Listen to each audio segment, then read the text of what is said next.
Fog moves like a living thing in the deep valleys of Appalachia, thick, slow, almost deliberate. And somewhere beneath that drifting gray, a secret waited for decades. A secret built by men who vanished from the maps long before anyone realized they were gone. Their cabins rotted into the earth, their footsteps dissolved into mud and moss. But their legacy stayed buried in the silence. This story begins with a single missing man. A federal inspector who rode into the mountains and never rode back out. But what followed wasn't just a search, it wasn't just a mystery. It was the unearthing of a world no one was prepared to see, a world formed by isolation, violence, and the slow unraveling of what it means to be human at all. And the deeper investigators pushed into the forest, the more they realized something chilling. They weren't dealing with ghosts, or legends, or folklore. They were dealing with men shaped into something else entirely. And the forest had kept their secret a very long time. Before we dive into this grim descent, I want to know, where are you watching from? Drop it in the comments. It's always wild seeing how far these stories travel. And hey, if you're into deep dive cinematic documentaries like this, consider subscribing.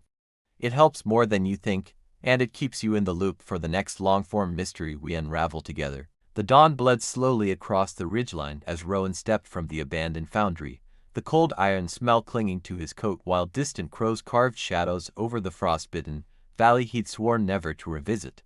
He moved with the quiet determination of a man shaped by storms, boots cracking, thin ice beneath him, breath drifting like pale smoke as memories he'd tried burying began clawing back through the silence surrounding those forgotten steel ruins. Every man in Iron Valley whispered that Rowan's father vanished willingly, but Rowan felt the truth in his ribs like a bruise, sensing an unfinished message hidden somewhere inside the twisted corridors beyond the broken gantries. The wind pushed against him with deliberate force, as though warning him away, yet he kept walking, tracing familiar paths where sparks once showered proud apprentices, all of them dreaming of building engines strong enough to outlive their makers. A rusted chain rattled above him, and touched by his hands, and Rowan paused, feeling the mountain's breath shift subtly, carrying something else, something watching, something that had waited decades for another pair of boots to cross its threshold. He stepped inside the main chamber, swallowed by darkness thick as coal dust, recalling the last time he'd seen those furnaces glow alive, their molten light catching his father's silhouette before everything collapsed into shouts and silence. A lone beam of sunlight pierced the cracked roof, illuminating scattered tools untouched since the disaster, and Rowan crouched, brushing a gloved hand across a hammer he recognized instantly by the initials etched deep into its battered handle. He lifted it slowly, surprised by how natural it felt, as if the weight had been waiting for his grip, carrying echoes of lessons spoken in his father's stern but steady voice beneath roaring machinery. A sudden clang reverberated through the chamber, sharp and metallic, making Rowan pivot instantly, heart pounding, muscles primed, scanning shadows that seemed to shift like molten metal cooling unevenly around the abandoned forges. He reminded himself no one lived here anymore. Every man had fled after the final collapse, but the sound came again, deliberate, rhythmic, almost taunting, urging him deeper into the tangled maze of corridors. Rowan followed cautiously, breath controlled, senses sharpened, passing walls scorched black from ancient explosions, each step carrying the weight of unanswered questions and the unsettling suspicion that his father never truly left this place. A door at the end of a narrow hall stood slightly ajar, hinges whining softly with the breeze, and Rowan's pulse quickened, recognizing the workshop where his father once crafted engines rumored to defy physics. He nudged the door open, revealing blueprints scattered across the floor like fallen leaves, edges curled by time, ink faded yet unmistakably marked with his father's precise handwriting and impossible geometric calculations. Kneeling, Rowan sifted through the pages, piecing together fragments of a design meant to channel energy from deep geological vents, a machine capable of generating endless power if controlled correctly, or catastrophic ruin if misaligned. A faint hum vibrated beneath his boots, deep and resonant, like a machine waking from decades of slumber, sending a ripple of cold dread down his spine as dust drifted from trembling rafters above him. He rose quickly, following the tremor to a stairwell descending into the foundry's core, a place no apprentice ever entered alone, where legends whispered of experiments sealed away after the day everything went wrong. The deeper he descended, The thicker the air grew, heavy with metallic moisture, carrying hints of oil and something older, reminding him of nights spent watching his father labor over prototypes far too advanced for their era. At the bottom, the corridor widened into a cavernous chamber lit by a single flickering generator, and in its trembling glow Rowan saw an immense machine dormant at the center, like a slumbering metal titan. Its coils hummed faintly with residual power, pulsing along conduits that should have been dead, and Rowan approached slowly, recognizing the unmistakable craftsmanship of hands he'd longed to understand but never fully knew. A journal lay beside the control panel, leather warped by heat, and Rowan flipped it open, scanning hurried entries describing breakthroughs, failures, warnings, and a final note addressed indirectly to the one who returns. His throat tightened as he read his father's final confession, admitting he'd discovered something beneath Iron Valley, an energy older than the mountains, one he tried to harness but ultimately feared, believing it whispered instructions no man should follow. The machine suddenly jolted with a violent surge, lights flaring, metal trembling, and Rowan staggered back as the chamber shook, realizing something had recognized his presence, responding as if awakened by familiar blood. Sparks cascaded from overhead conduits, showering the platform in brief bursts of electric light, and Rowan shielded his eyes, hearing machinery grinding alive after decades in unnatural hibernation. He forced his way toward the main breaker, fighting the shaking floor, muscles straining, feeling the heat rising from coils that glowed like veins pulsing with molten fire beneath the machine's armored shell. Just as he reached the switch, a figure emerged from the shadows, broad-shouldered, limping, covered in soot, staring at him with eyes that mirrored his own, older yet unmistakably carrying the same steel-gray intensity. Rowan froze, breath caught, time stretching painfully as he struggled to process the impossible vision standing before him, hearing only the relentless hum of the awakened machine filling the charged air between them. The man stepped closer, features sharpening through the flickering light, and Rowan felt his chest tighten as he recognized the face he'd grieved for years, a face weathered but undeniably alive. His father raised a trembling hand, gesturing urgently toward the machine as its internal pressure built dangerously, and Rowan felt the floor shift as though the valley itself were inhaling. Before Rowan could speak, the machine roared, energy surging like lightning through the room, and his father shouted something drowned beneath the thunderous eruption shaking the chamber's steel foundations. Rowan lunged for the breaker, slamming his weight against it, sparks exploding around him, the machine shrieking like torn metal as the room plunged instantly into suffocating darkness.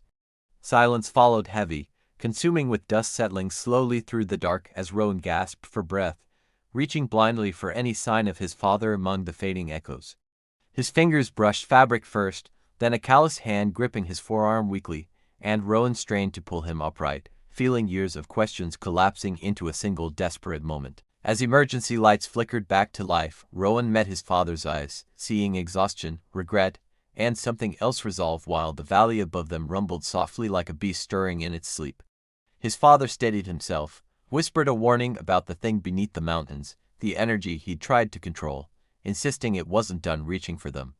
Rowan tightened his grip, feeling the truth settle through him like cold iron, realizing this valley held more than abandoned steel and forgotten experiments. It held something watching, waiting, listening. Together they stepped toward the exit tunnel, determined to face whatever waited beyond the foundry, the valley echoing faintly behind them as if acknowledging the return of men forged from its shadows.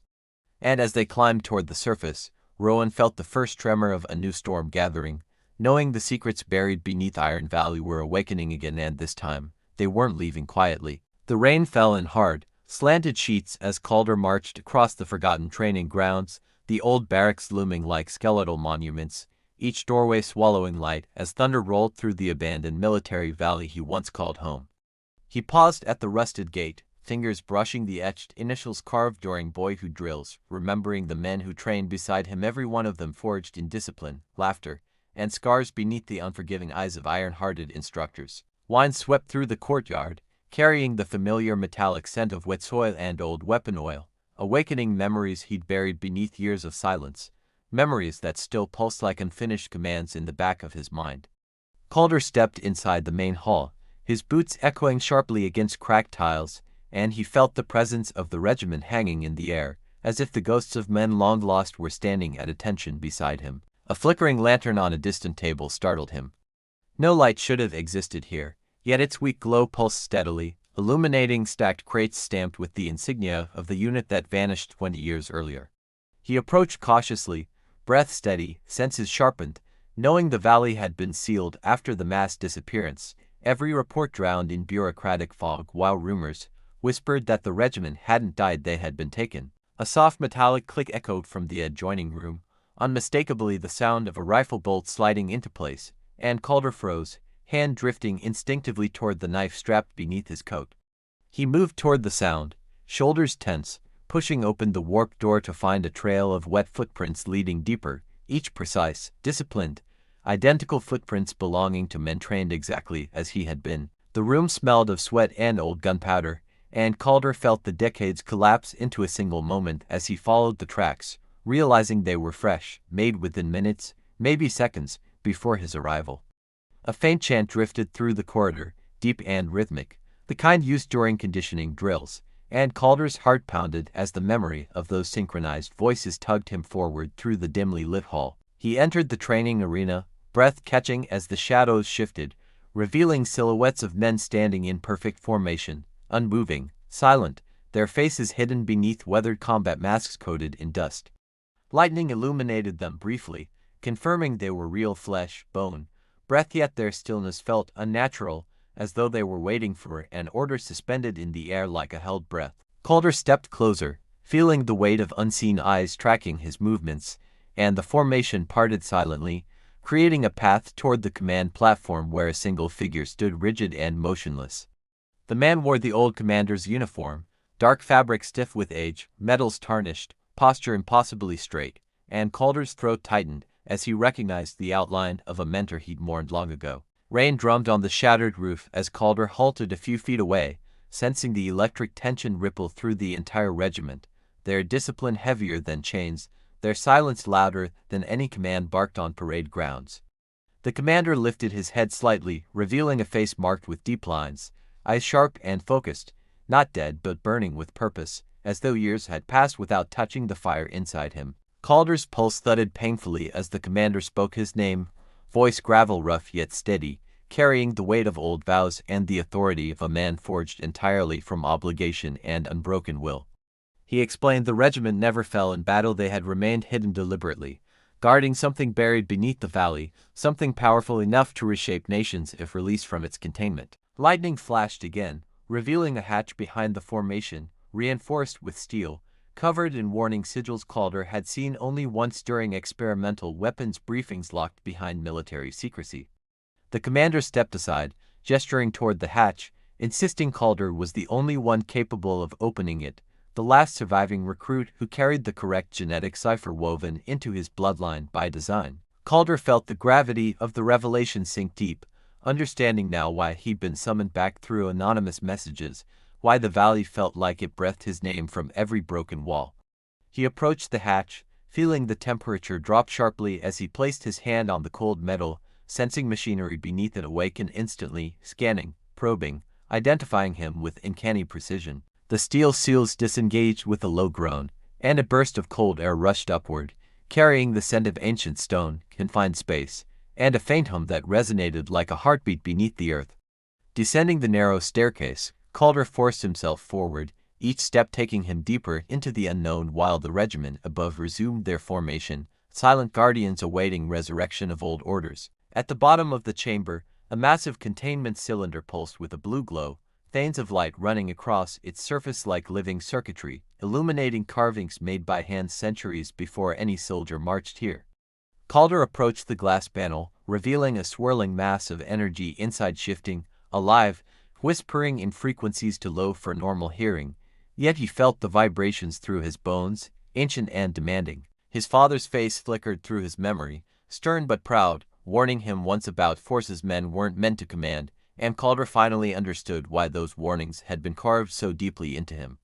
A console beside the cylinder flickered on, projecting a message signed by his father, explaining the entity's power, the regiment's eternal duty, and the final instruction: if awakened, choose preservation over conquest at any cost. Calder inhaled sharply, realizing the regiment had never vanished. They had volunteered for eternal vigilance, sworn into silence to guard a power no nation should wield, waiting for a successor capable of making the impossible decision.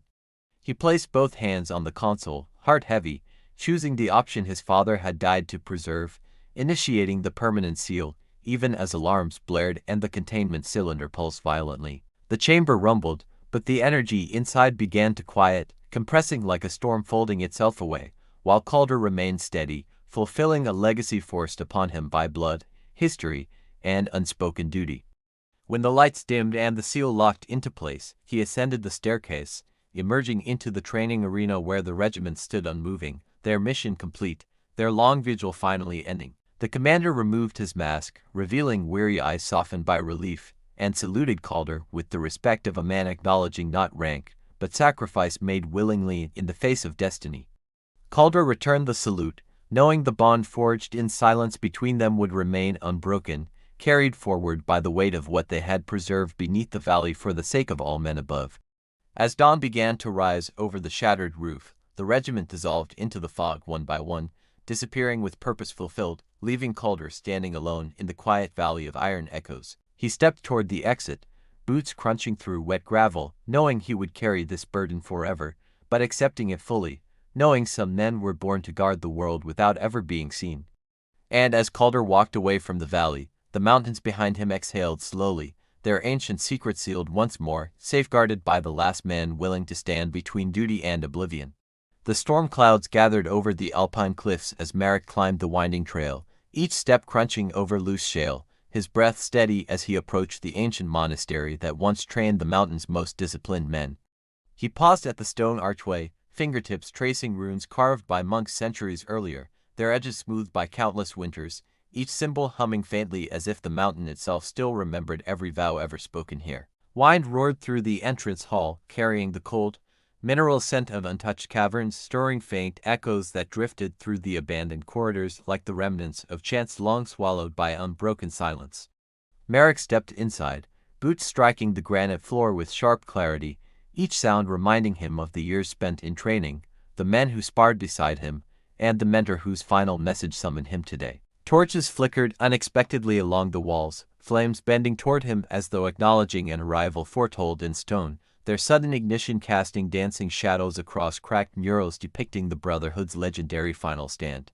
He followed the torchlit path deeper into the monastery, passing meditation chambers littered with dust-covered relics, each artifact saturated with the lingering presence of disciplined men who once shaped themselves into warriors of absolute resolve. A deep, resonant hum vibrated beneath him, steady and rhythmic like the controlled breathing exercises taught on frigid dawns, guiding him toward the forbidden sanctum he had been warned never to enter alone.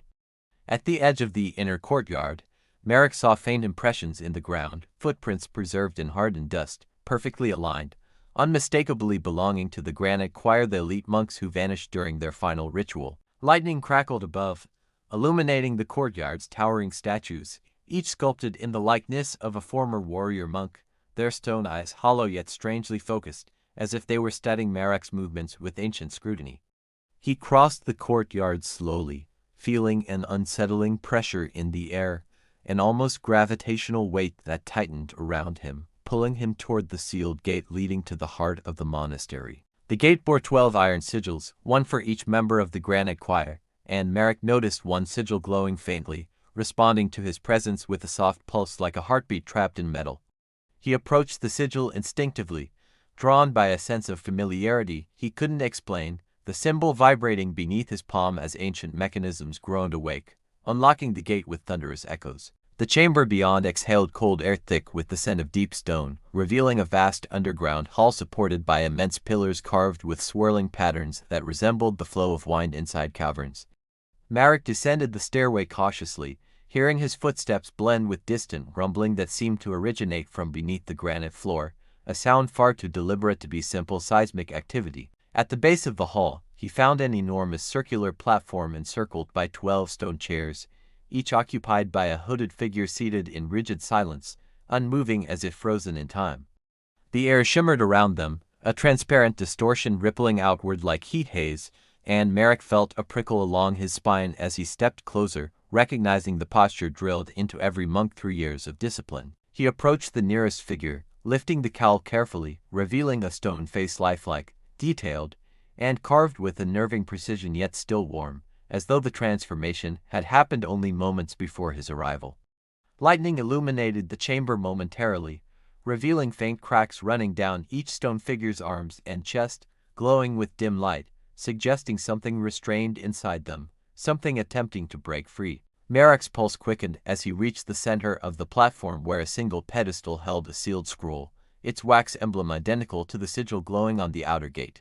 He unrolled the scroll slowly, reading his mentor's handwriting, which trembled slightly as if written under duress, explaining the choir's final mission to suppress a force unearthed beneath the mountain's roots. The scroll revealed that the monks willingly encased themselves in living stone, imprisoning their own bodies to contain the energy that threatened to consume everything beyond the valley's borders. A tremor shuddered through the hall, dust drifting from the ceiling, and Marek felt the energy beneath him stirring, responding to his presence with a pulsing rhythm that matched his own heartbeat perfectly. The stone monk's eyes flickered with faint inner light, cracks widening, revealing subtle movement beneath the granite exterior, as though they sensed the seal weakening after decades of unrelenting pressure. The chamber's pillars vibrated, deep notes resonating through the stone like a massive instrument tuning itself, and Marek realized the entire monastery served as a containment vessel crafted by generations of disciplined men. He stepped onto the platform, feeling an invisible force wrap around him, not aggressive but expectant, pulling him into alignment with the 12 stone figures as the energy surged upward through the floor. His mentor's voice echoed in memory, warning him long ago that some legacies require sacrifice beyond understanding, not to protect the monastery, but to shield every man living in the valleys below. The cracks intensified, light seeping from within each statue, and the energy beneath the chamber burst into a swirling vortex that filled the hall with blinding radiance and a chilling harmonic resonance. Marek steadied himself, breathing deeply, recalling every controlled inhalation taught through years of training, grounding his mind and body as the force swirled around him, testing his resolve with crushing pressure. The energy began threading into him, not violently but deliberately, weaving through his veins like molten light, merging with his breath and heartbeat, demanding discipline equal to that of the choir. He clenched his jaw, holding steady as memories of his fallen brothers surged through him, training days, shared laughter, bruised knuckles, and vows forged in cold winds under unforgiving mountain dawns. The statues around him softened, granite shifting like clay, revealing faces underneath men he once knew, their eyes filled with calm acceptance as they transferred the final weight of their duty onto him. Their features softened into dust, drifting upward in spiraling currents, each particle glowing briefly before dissolving into the radiant vortex, leaving behind empty stone shells collapsing silently onto the platform. The energy focused entirely on Marek now, pressing into his chest, merging with his breath until he felt his body anchor the force, stabilizing the storm that had threatened to break free for generations. He dropped to one knee, gripping the cold stone as the final surge struck, pouring ancient power into him, demanding absolute control, until at last the vortex dimmed and settled within his core. Silence swept across the chamber, deep and complete, the kind earned only after great storms, leaving Marek kneeling alone in the vast hall that now felt hollow without the presence of the choir. He rose slowly, feeling the weight of new strength fused with old responsibility, an inheritance carved by centuries of disciplined men whose final legacy now beat within his chest. As he stepped from the platform, the chamber's light faded, torches extinguished one by one, sealing the monastery in sacred darkness, as though recognizing that its long vigil had reached its rightful successor. Marek emerged into the courtyard beneath a sky clearing after the storm, the wine carrying a calmness he had never felt before, whispering through the stone paths as though acknowledging its newly chosen guardian. He tightened his cloak, stepping down the mountain trail with steady purpose, aware that the burden he now carried would never leave him, yet embracing it fully as the final echo of the granite choir faded into dawn. The desert wind carved slow spirals around Kale as he approached the Obsidian ridge, each gust lifting grains of dust that shimmered like sparks before fading into the endless horizon stretching beneath the dying afternoon sun. He walked with deliberate purpose, muscles steady beneath layered cloth, the weight of his mission pressing heavier than the heat as he neared the final gate, an ancient construct guarded by generations of men who vanished without recorded explanation. The ridge rose sharply overhead, its black stone gleaming unnaturally, as if forged not by nature but by the hands of forgotten craftsmen who carved the gateway between worlds long before any empire claimed these sands. Kale paused at the threshold, fingers brushing symbols etched into the obsidian surface, each line vibrating faintly under his touch like muted echoes of men who once stood where he now stood alone. Distant thunder rumbled across a cloudless sky, impossible yet unmistakable, drawing Kale forward as he stepped beyond the archway into a chamber carved with meticulous precision deep into the heart of the ridge. Torches ignited one by one along the curved walls, flames rising with synchronized force, revealing murals painted in crimson and gold depicting the lineage of gatekeepers who bore the burden he now inherited. A cold draft spiraled upward from the floor, carrying with it a low hum that resonated through Kel's bones, urging him deeper toward the center where a massive stone sphere hovered effortlessly above a pedestal. He circled it slowly, studying its swirling surface, recognizing the subtle distortions that hinted at an energy contained within an energy capable of ripping the sky apart if released without control. In the far corner of the chamber, Kale noticed a solitary figure seated cross-legged, unmoving yet unmistakably alive, his silhouette carved against the torchlight like a statue waiting to awaken from long meditation. Kale approached cautiously, boots whispering across the polished stone, until he stood within reach of the man's shadow, sensing an immense, dormant power behind the stillness of his breath. The figure rose with deliberate grace, revealing a weathered face marked by decades of solitude, his eyes shining like twin embers as he greeted Kale with a nod forged from recognition rather than surprise. He introduced himself as Arvin, final guardian of the previous era, sworn to maintain the sphere's containment until the next bearer arrived, a moment he had awaited longer than any man should endure. Kale felt the truth of those years etched into Arvin's posture, a lifetime shaped by silence, discipline, and the tremors beneath the ridge that whispered warnings no outsider ever heard. Arvin gestured toward the sphere, explaining that the energy inside was not merely power, but memory and ancient intelligence able to rewrite reality if allowed to spill beyond its confinement. The chamber trembled, a pulse radiating outward from the sphere like a heartbeat amplified by the stone itself, causing the murals to ripple as if alive beneath the shifting flame. Arvin's voice lowered, steady but strained, revealing that the sphere's pressure had grown unstable, its containment nearly exhausted, and only a successor bearing the right resonance could complete the final sealing ritual. Kale listened, jaw tight, understanding that his arrival was no coincidence. The visions that had plagued his nights were summons from the sphere itself, calling him across continents to this forgotten ridge. Another tremor rippled through the chamber, stronger this time, sending dust raining from the ceiling as the hovering sphere brightened, swirling with violent streaks of molten gold beneath its darkened surface. Arvin staggered slightly, clutching his chest, admitting his strength had reached its limit, his veins long infused with residual energy that had slowly eroded his mortal body beyond repair. Kale stepped forward instinctively, catching the older man's weight, feeling an unexpected surge of warmth spread through his arm, where Arvin grasped him, an unspoken transfer of trust and legacy. Arvin placed Kale's hand upon the sphere, and the moment skin met surface, a torrent of visions erupted, men before him sealing storms, holding back collapsing skies, sacrificing years to maintain balance. The sphere responded to Kale instantly, light swirling around his arm, embedding the hum of countless generations into his breath, his pulse synchronizing with the ancient intelligence trapped within. The chamber roared as energy spiraled upward, tearing through the ceiling in a beam of shimmering gold, illuminating the desert beyond the ridge, as if dawn had erupted in the heart of dusk. Arvin stepped back, weakened but calm, watching Kale assume position before the pedestal, shoulders squared, body anchored by the weight of countless gatekeepers who had come before him. Kale inhaled deeply, channeling the energy downward, guiding it along the mural lines etched into the stone floor, sealing fractures that had spread like cracks across the world's foundation. The sphere vibrated violently, resisting confinement, testing Kale's resolve with surges of raw, ancient force that threatened to tear his consciousness apart, overwhelming every memory he had ever held. But he steadied himself, drawing strength from the men whose echoes filled the ridge, grounding his mind in the clarity of purpose that had defined every guardian throughout time. Finally, with a final surge of unwavering focus, Kale pressed his palms against the sphere, sealing the last breach, forcing the energy back into perfect equilibrium as the chamber fell into ringing silence. The sphere dimmed, returning to a calm, glassy glow, hovering once more with serene poise, its storm pacified, its intelligence resting in harmony with its newly chosen keeper. Arvin exhaled weakly, relief softening his features, knowing the ridge would no longer tremble under the threat of collapse now that a worthy successor stood at its center. He stepped toward Kale, offering a final nod of approval before collapsing to his knees, his life's purpose complete as the last breath left his body in quiet, unshaken dignity.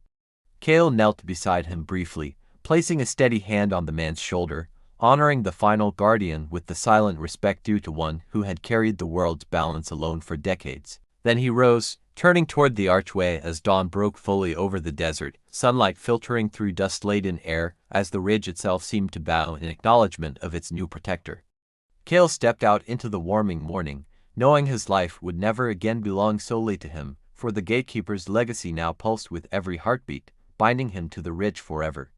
And as he walked into the vast horizon, the sphere hummed softly behind him, sealed at last, marking the end of an era and the beginning of the final Guardian's eternal watch.